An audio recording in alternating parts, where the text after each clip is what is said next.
What shifted from definitely a no to now really embracing as a, corporate shaman? What happened was I was in an ayahuasca ceremony. The shamans were up from the Amazon, and because I have a rule about never doing any medicines or journey medicines unless it's with the tribe, with the heritage, with the lineage that have harvested it, because they will save your life.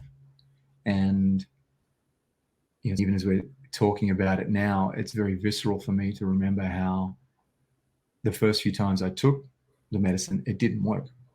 I took 10 glasses, didn't work. And I was so resentful of that. It wasn't until I gave up on it that it actually hit me, and I died.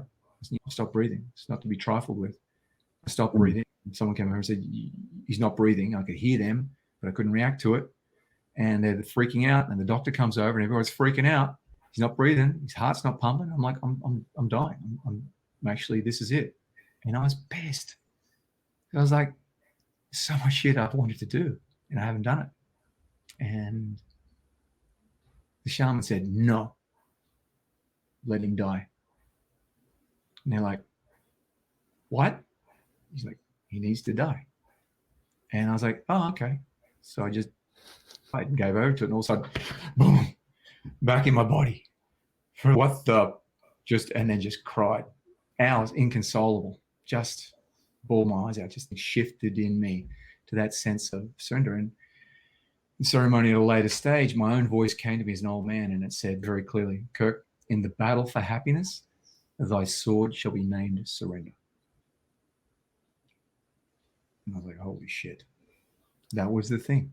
We have such concepts in our mind about the way we want it to be, or the concept that's born of our wound as a child. It's not born of the truth about what our heart would love to create, because the fact is we don't even know. We have this limited experience of billions of possibilities.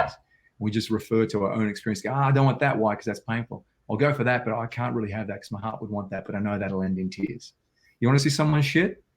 Make them go after something they love. Go after that, then you'll see this stuff come to the surface.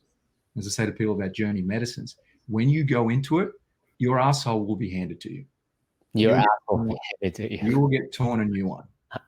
That's how you know you're getting your money's worth. People think it's this druggy. No, it's not. It's when you rock up and you're late, because you're always late. It's when someone betrays you beforehand. It's in the ceremony when you can't breathe because you don't trust. It's afterwards when it was a wonderful experience. You go back to your family and they destroy you. That is what she's there to show you. She's there to show you your darkness. Once, and you can do it 1,000 times. Until you see your darkness, she can't move you to the next level, which is to show you your greatness. And you might do it 1,000 times before you only own what that greatness is, because you've denied it, like me, healing. And then the final step is when you accept that, they bring you to God, for want of a better term.